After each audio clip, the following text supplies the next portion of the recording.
All right, so guys, welcome back to KB Spot. I am joined today by Jeremy Lahar, new author and Houston police officer and community liaison, Yeah, maybe? you could call it that. Yeah. Yeah, that'll work. Yes, ma'am. So we're going to talk real briefly about your debut book, which I read through it and I said, Cooley, I know that name from somewhere. You put your biography, a little bit of your childhood, it looks like, in a children's book. So Yes, how did ma'am. that come about? First off, thank you for having me. Let me say that I appreciate you taking the time out to do this interview. And your feedback on my book really means a lot. So thank you for that. And like you said, I have been working in law enforcement going on about 10 years. I'm a sergeant now. I just got back to community outreach. Really passionate about working with kids, public speaking, and just connecting with the community. And as far as the book, um, it came about a couple of different ways. I said this, I know people kind of look at me crazy, but I'm a firm believer that God puts ideas in everybody's heads for a Yeah. reason. And a lot of times we ignore them and think, oh, okay, I'll get to it when I get to it. Well, this one was very loud for Yeah. me, and I couldn't ignore it, so much so that I had to get out of my bed one night and go downstairs and just start typing Wow. because the volume was very loud on it. And Yeah. so I just started typing, and it really just stemmed from my work in law enforcement and my, like you said, my background as a child growing up in the neighborhood that I grew up in. Unfortunately, the only time that we saw the police is when they were coming and taking Yeah. people to jail, or they were driving around for police presence to try and deter crime. So it wasn't really a lot of positive interaction when I was very young. You Hmm. grow up with like that fear that's instilled in you that you don't even realize it just from what you see on TV and what Yeah. you see in the neighborhood. You know what I mean? That's human nature. So that was one, those two things, those two aspects were a part of it. And then just me reading to my kids a lot. Yeah. And me realizing, I'm not one of those people who really identifies as a police officer a lot when I'm off work. I don't really like talking about work. Hmm. But when I was reading to my kids, I was like, you know what? I don't really have anything to read to them that lets them know kind of what daddy does, Yeah. and with there really is. And I started doing my homework. I was like, there's no books out there in this lane that we have any representation in. And by we, I mean minorities. Yeah. So that's what kind of stemmed that started the idea for me to create a minority protagonist for kids to identify with and give them Hmm. representation in law enforcement in a positive way. Um, it's going to encourage them to really use their imaginations, and hopefully it makes them laugh a little bit with some of the Yeah. funny stuff that we tried to incorporate in it. And it's also going to teach them about safety and the appropriate time in this book to dial 911. And it's going to address the elephant in the room, which is kids being afraid of police. Yeah. I love the way that I mean it's socially relevant right now with the kind of state of unrest we're still unfortunately in when it comes to police enforcement or law enforcement and the minority communities. So I love that it's socially relevant and it's culturally relevant. And I think that the way you wrote it in such a way that kids are afraid of heights, Brussels sprouts in there. And I was like, well, that was one of mine too. Back in the old Yeah. days, we had covered wagons. I didn't want to Mm-hmm. eat Brussels sprouts. And I was like, oh, that's so disgusting. But you put such relatable reference points in here for children that even the parents can help use those as talking points too, right? So even if it's just talking outside of the police spectrum, you're just talking about everyday life as a child and all of the things that they're afraid of that we as parents forget, because the Mm-hmm. world is a scary place when you're growing up and you don't know who to trust, what to trust, and you lean back on your parents. And so I love the reference points that you have in the book that, like I said, that parents can use as talking points. And I know that, the fact that you have, how many boys do you have? I have two girls and a boy. My boy is Two my girls and a boy. youngest. And so did their presence in your life, I know it impacted you as a father, but do you look at how you being a police officer would impact their lives as well as children, like Yes, with ma'am. their friends, like in school, with the police being seen sometimes as the bad guy? Well, you know, I'm a little bit different. Pretty much all of my kids, I've been to all of their classrooms talking to their classes. Yeah. And I'm the funny, fun police officer because before I went into law enforcement, I had an education background. I worked with kids and ran an after school Okay. program at Acres Homes. And so that's why I really discovered my passion for working with youth and mentoring and, you know, guiding youth and, Yeah. you know, trying to help them not step in those holes that I may have stepped in or almost stepped in growing up without a father figure around. Right. So when I go to their classrooms, by the time I leave, they they're not afraid of police anymore. You know what Yeah. I mean? But I'm only one person and I can Yeah. only be one place at a time. And so that's why I felt like this book was a blessing because where I can't be, if we can get this book in front of as many kids as we Hmm. can start to rebuild that damaged Yeah. relationship between youth and law enforcement. And like I said, give those kids somebody that they can identify with, be like, you know what, I could do this too. You know what I mean? Yeah. Like that could be me. This is all right. You know, it's not just all about what I see on the news and when it's bad and negative and bad stuff happening. So that's kind of where I looked at it. I haven't really had to deal with it. And the other question I get, I had an interview and he was like, you know, are you starting to deal, you know, how are you dealing with things with the unrest and, you know, the stuff that happened with the protests and stuff? And has it changed how you do your job? And I'm like, no, Yeah. hasn't Yeah. changed anything because, you know, before I became police officer, I was raised, my mom raised me to treat people the way I want to be treated. Hmm. And my pet peeve as a supervisor and as an officer, as a supervisor, I would, as my officers, and I hold them accountable. You speak to Yeah. people the way you want to be spoken to, Right. and you have empathy with people, and because that could be you. You know, Yeah. just because they call the police out and they're having a bad day, that could easily be you or your Yeah. mom or your cousin or one of your relatives. So you want to treat people the way you want to be treated, and I just want to encourage, you know, officers to do that, and you know, kids to be just good people at the end of the Yeah. day. Yeah. And then too, the way they approach the situation, just having a little bit of empathy in certain situations where emotions are heightened can de-escalate it and change that person's day around to where it's now something positive. I know a few years ago you spoke at a school in, I don't know if you spoke at the school in A-Leaf or my niece just attended something that you spoke at. She was in elementary at the time. She's 14 now, Mm. going on 50, but you spoke there. And she was like, I know him, because she had seen pictures of your wedding, actually. Yes, ma'am. And so she had seen it. She's like, cops are kind of cool. I was like, oh, good. I like it. Yeah. Um, Yeah. that's good. I think, yeah, I love that approach in that you are holding, your subordinates and peers accountable, and that you're working diligently, because I see you often. I see, your appearances and interviews and things with other city leaders. And so I think I've always been one of those people. I think that, change starts from the top down. So if they see you holding yourself accountable and see you carrying yourself in a positive way, I think that will, resonate with not even just your subordinates, but with the children and the parents that you interact with. Again, I take it back to, I think the work that you're doing, from what I've seen, is a good talking point, because just that brief interaction you had with my niece, that sparked a whole conversation. And every time she would see a police officer, is that Officer Jerry? Oh, I don't know.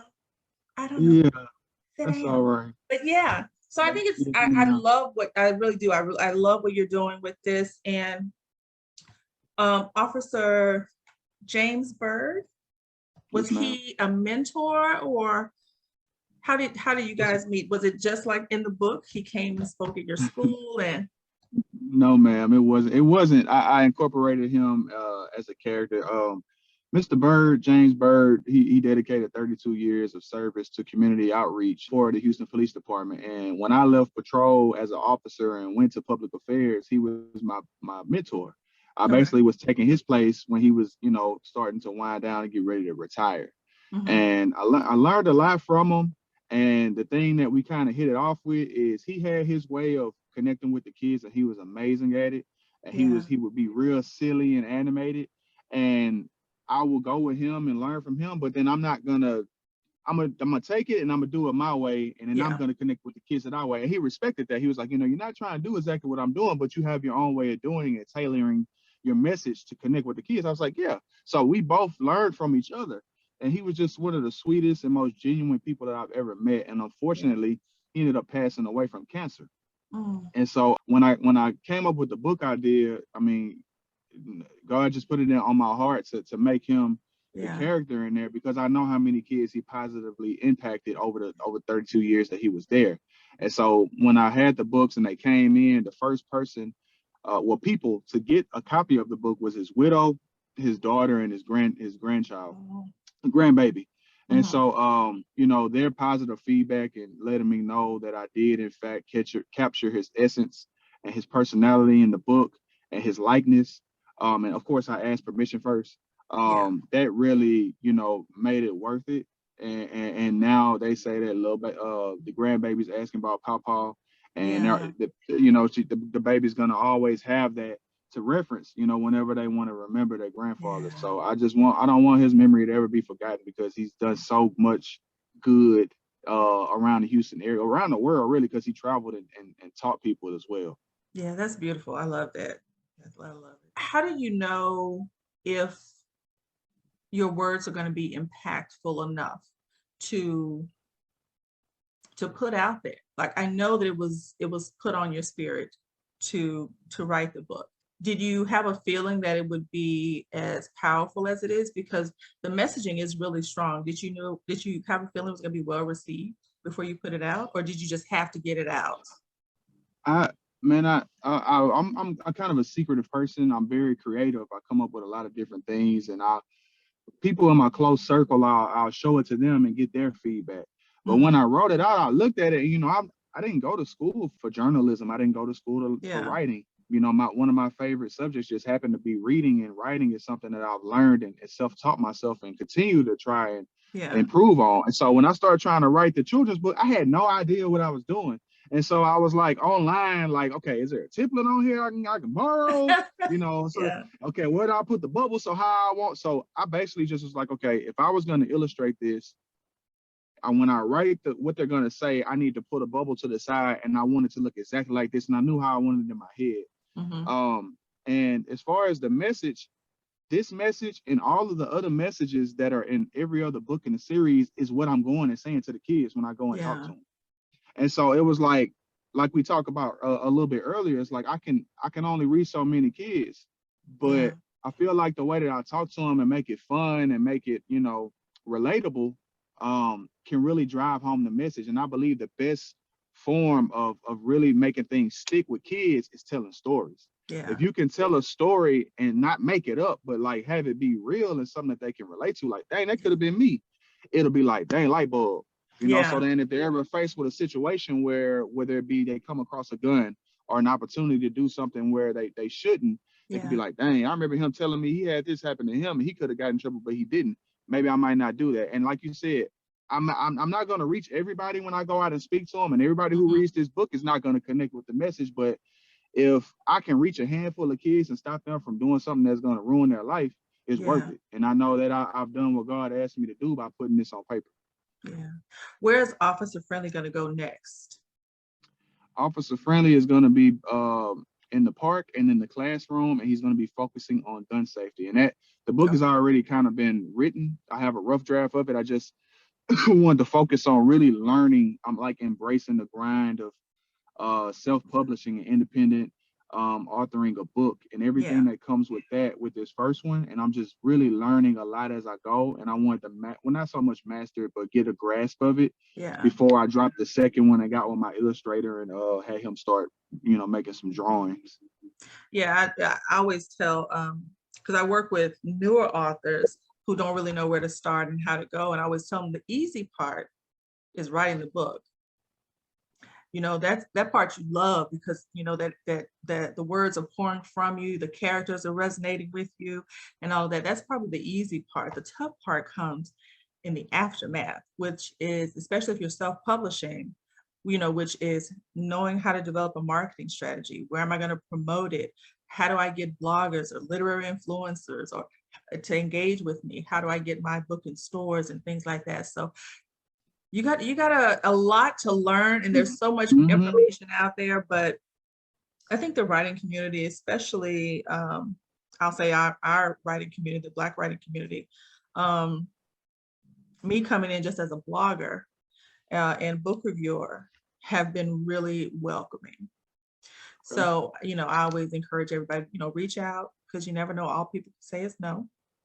If you want Mm-hmm. to, get your, book on a platform or what have you. But I love this book, and I really can't wait to see where he's going next with gun safety, because again, socially relevant topics. I don't think these topics will go away anytime soon. I think they'll be relevant. And these books, this series, I think is going to have staying power.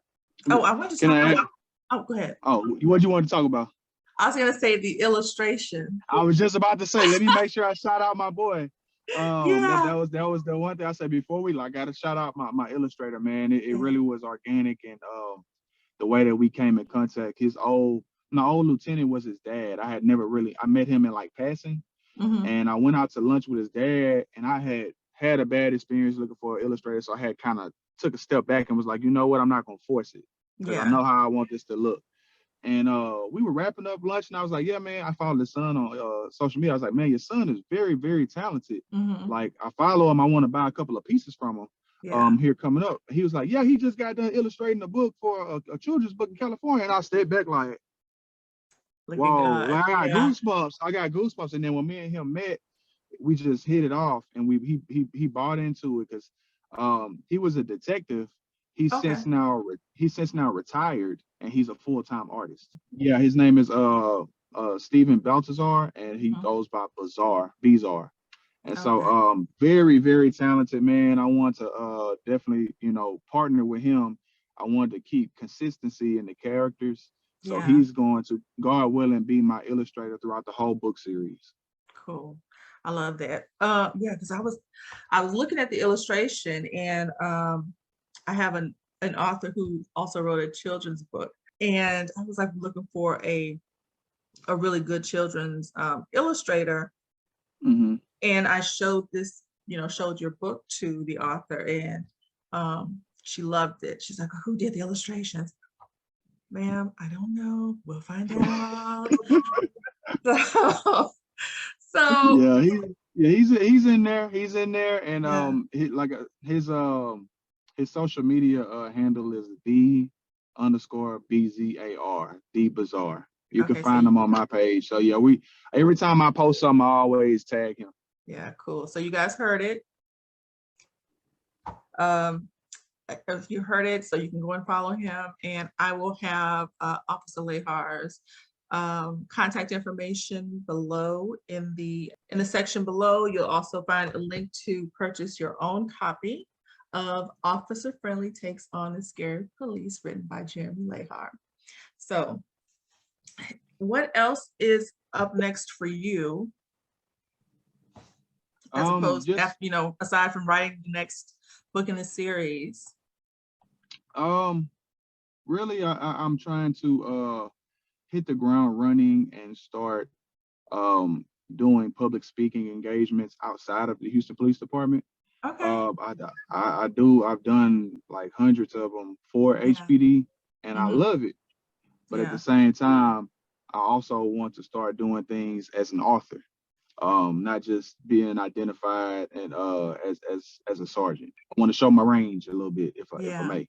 But Yeah. yeah, that's just it. And then just getting settled in back in my new position, back in community outreach and community affairs, and getting back out in the community, man, knocking the rust off. I love it. It doesn't feel like work.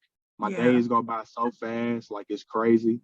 Yeah. But I love it. And getting back in the classroom. And what before I forget, if I can say this, Hmm. like I said, I came from the education background. I worked with some really, really good teachers when I was at Niche Elementary in Acres Homes Okay. for a couple of years, and I learned a lot of classroom elements from them of how to connect with kids.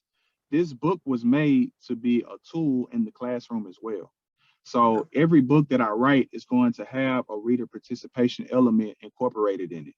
And in this one, it's about dialing 911. So it encourages the Yeah. kids to repeat after them because I've gone, like, I was like, let me go read this because I was like, my feedback that I'm really going to get is going to tell Yeah, me when I read to these kids, are they going to be yeah, bored or are they going to be engaged? And the yeah, kids were engaged and they were repeating 911 when I gave them the prompt to do it. I was like, yeah, oh no, it worked. yeah. Like, this is crazy. Like, so, I love, yeah, yeah. I like that part. Yes, That was nice. ma'am. Yeah, Yes, ma'am. So yeah, any teachers out there, any educators, this is a great tool to have. This is the only book on the market, like I said, that addresses these issues and provides a minority main character yeah. that kids can identify with. Yeah, I definitely will be sharing it just randomly after this, interview goes live, and encouraging others to reach out and follow you. Can people engage with you for community outreach? Is there a way for them to do Yes, that? yes, ma'am. They can reach out to me on social media at MR_officer OFFICER 713. You can Okay. direct message me there, or you can email me at bookjlahar@gmail.com. That's bookjlahar.com. And like you said, you're gonna have it down there at the Yep. bottom. Yep. I have had people, reaching out to me via email. Hmm. You can reach out to me. A lot of my uh, programs and events and initiatives come from Instagram. People are Okay. just getting my DM. Hey, I got this at the school. You think you can make it? Okay, let's get it on the calendar, and that's kind of how it happens. Is there a grade level that you stop at, or do you go K through 12? Does it matter? I go K No, through college. K through college. Love it. Okay. Yes, ma'am. All right. Well, that is it for me today. Thank you again so much for us finally getting to do this. Our schedules didn't align previously, but I'm really happy we got to connect. And again, I'm looking forward to seeing where Officer Friendly goes. And I hope you'll come back for book 2. Yes, ma'am. If you'll have me, I'll be here. Thank you again. I really appreciate the opportunity. Fantastic. All right, guys. Comment, like, share, subscribe, and support Jeremy Lahar's first book by purchasing your copy below. See you guys later.